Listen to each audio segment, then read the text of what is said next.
หลับดื้อ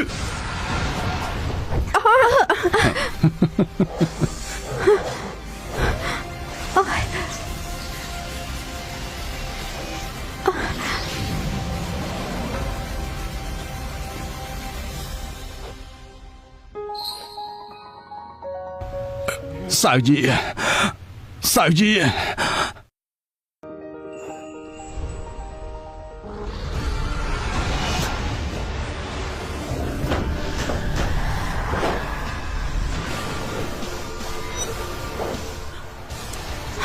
มันจะทัดซัว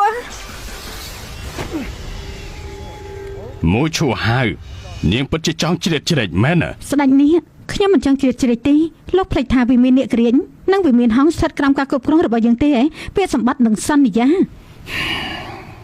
ពួកគេបានផ្លេចសន្យាហើយតើពួកគេចង់មានជីវិតនៅឋានសួគ៌ទៀតនាងចង់រួបរวมជាមួយវិមានហងហើយប្រឆាំងជាមួយយើងតែមិនដែរទេខ្ញុំគ្មានចេតនាជ្រៀតជ្រែកក្នុងសង្គ្រាមរវាងវិមានទាំងពីររបស់លោកទេក៏ប៉ុន្តែវិមានហងត្រូវបានគេសង្កត់ដោយប្រាសាទនេះរបស់លោកនេះជាអ្វីដែលយើងមិនចង់ឃើញបើលោកនៅតែចង់សម្លាប់លោកចាំងយើងនឹងវាយលោកទាល់តែស្លាប់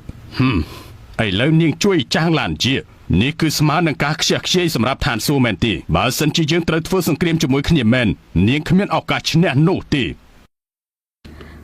លោកមានអំនួតពេកហើយលោកសម្លាប់បានឬយ៉ាងណាមិនមែនវិមានអ្នករបស់លោកអ្នកសម្រេចទេហើយវិមានអ្នករបស់លោកគឺចាត់ទុកថាក្បត់ហើយនឹងត្រូវដកហត់តំណែងទាំងអស់តើនាងមានន័យថាម៉េចហានាងចង់ឲ្យខ្ញុំឈប់មែនទេរងចាំនាងរួបរวมគ្នាហើយមកបំផ្លាញវិមាននេះមែនទេលោកយល់ខុសហើយការបំផ្លាញវិមាននេះមិនមែនជាអ្វីដែលយើងចង់ឃើញនោះទេបើអ្នកទាំងពីរត្រូវគ្នាវិញ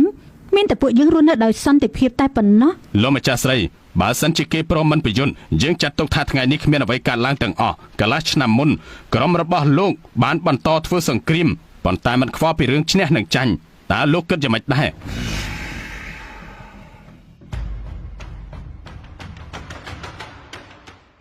មានផ្លូវទេ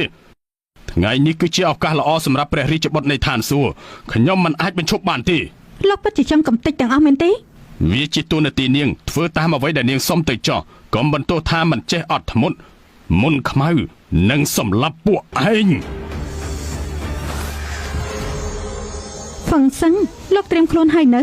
មិនត្រូវឲ្យឋានសួគ៌របស់ព្រះត្រូវខូចខាតដោយសារមនុស្សដូចជាលោកនោះទេវាជាសំណាងអាក្រក់បំផុតចាំទទួលទៅល្អចាំទទួលទៅបញ្ចេញមក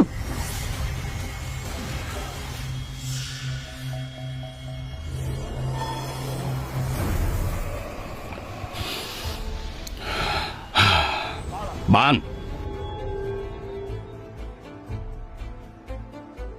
ខ្ញុំសួរនាងគិតថាថ្ងៃនេះមានអ្វីកើតឡើងដែរទេដរាបណាលោកឈប់យើងនឹងគិតថានឹងគ្មានរឿងអ្វីកើតឡើងប៉ុន្មានខែមកនេះនាងឈ្នះហូសានដើម្បីភ្ជាប់វិមានបរិសុទ្ធដែលវិមានកម្ពុជារបស់នាងមែនទេវិមានកម្ពុជានឹងមិនជ្រៀតជ្រែកឡើយល្អ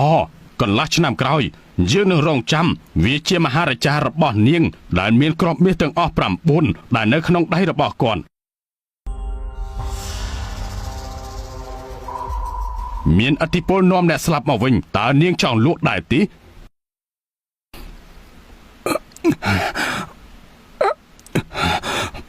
អត់ទេ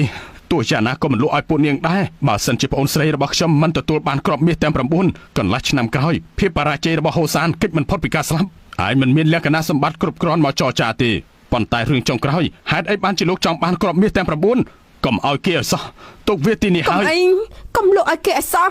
វាហាក់បីដូចជាមិនមែនជាករណីនោះទេពួកឯងបង្ខំយើងហើយឲ្យទៅលោកមិនអាចទទួលបានក្របមាសទាំង9ទោះខ្ញុំស្លាប់ក៏ល្អមើលដែរល្អបំពេញបំណងឯងចុះស្ដេចនេះកុំបោកប្រាស់មនុស្សច្រើនពេកក្របមាសទាំង9នៅក្នុងដៃរបស់គេនេះគឺជាដែនកំណត់ហើយបើឯងចង់គម្រាមណាត្រូវដឹងពីសមត្ថភាពខ្លួនឯងគ្រប់គ្រាន់ឬក៏អត់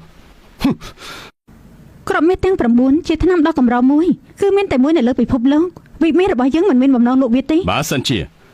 ឯងលួចលាក់ថ្នាំរបស់ចាងឡានជាពេលនេះគឺមិនទាន់ហួសពេលទេទោះយ៉ាងណាក៏ដោយក្របមាសទាំង9ត្រូវទៅលក់មកឲ្យពួកយើងឯងគិតថាឯងចង់ទិញបានតាមចិត្តមែនទេឯងមើងងាយពួកយើងឯងពិតជាមិនខ្វល់ពីវិមានឋានសួគ៌ពិតមែនឯងល្មើសច្បាប់ហើយពេលនេះយើងពិតជាចង់សម្លាប់មែនតែនហើយ ឥឡូវខ្ញុំសូមឃើញប្រជាអត្តរិទ្ធដោយផ្ទាល់ភ្នែករបស់ខ្ញុំបើសិនជាលោកបានគ្រាប់ពេជ្រទាំង9នៅថ្ងៃអនាគតបន្ទាប់ពីកំទេចវិមានយើងនិងវិមានឋានសួគ៌ទៅជាមួយគ្នាលោកលុបលុនព្រោះតែប្រាក់មែនទេទាំងដែលម្ចាស់ស្រីនៅទី តែ នេះ ហើយបើម្ចាស់ស្រីលោកគ្រាប់មាសទាំង9នោះថ្ងៃក្រោយទៅជីវិតនៅក្នុងឋាននេះគឺប្រកាសជាមិនល្អនោះទេកុំលោកអី ពួកឯងពិតជាចង់ស្លាប់ហើយ ស្ដេចនេះខ្ញុំមិនអាចសន្យាជាមួយលោករឿងគ្រាប់មាសទាំង9ភ្លាមទេដូច្នេះលោកនឹងចាំងធានទៅជួបគ្នានៅវិមានឋានសួគ៌ដើម្បីនិយាយគ្នាយើងទុកឲ្យលោកស្រីធំជាអ្នកធ្វើការសម្រេចចិត្តទៅចាស់ ចុះបើបន្ទាប់ពី3ថ្ងៃក្រោយនាងលួចថ្នាំទៅឲ្យចាងឡានជាតិនោះ ទោះបីជាខ្ញុំឲ្យចាំងឡានយាលេខថ្នាំឥឡូវនាងក៏មិនអាចទទួលបានកម្លាំងឡើងវិញក្នុងរយៈពេល3ថ្ងៃដែរបើយើងឲ្យនាងតែដោយគ្មានការអនុញ្ញាតចុះរឿងលោកសម្រាប់ចាំងឡានយាវិញនោះ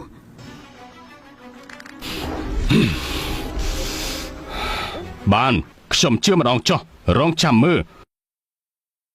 តំណែងនេះនឹងមិនឲ្យឯងមានអារម្មណ៍ថាស្រួលនោះទេ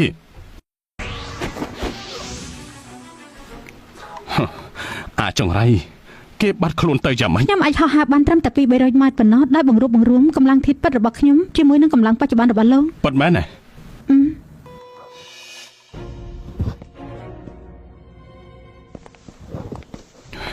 សាវយា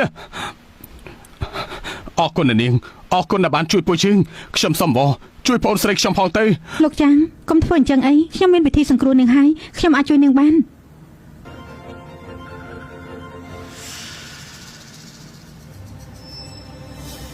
នាងបានបាត់បង់នៅដើមកំណត់វេទមន្តហង្សរបស់នាងហើយព្រលឹងរបស់នាងនៅក្នុងខ្លួននៅឡើយស្ថានភាពពេលនេះពិបាកខ្លាំងណាស់ អញ្ចឹងត្រូវធ្វើយ៉ាងម៉េចទៅ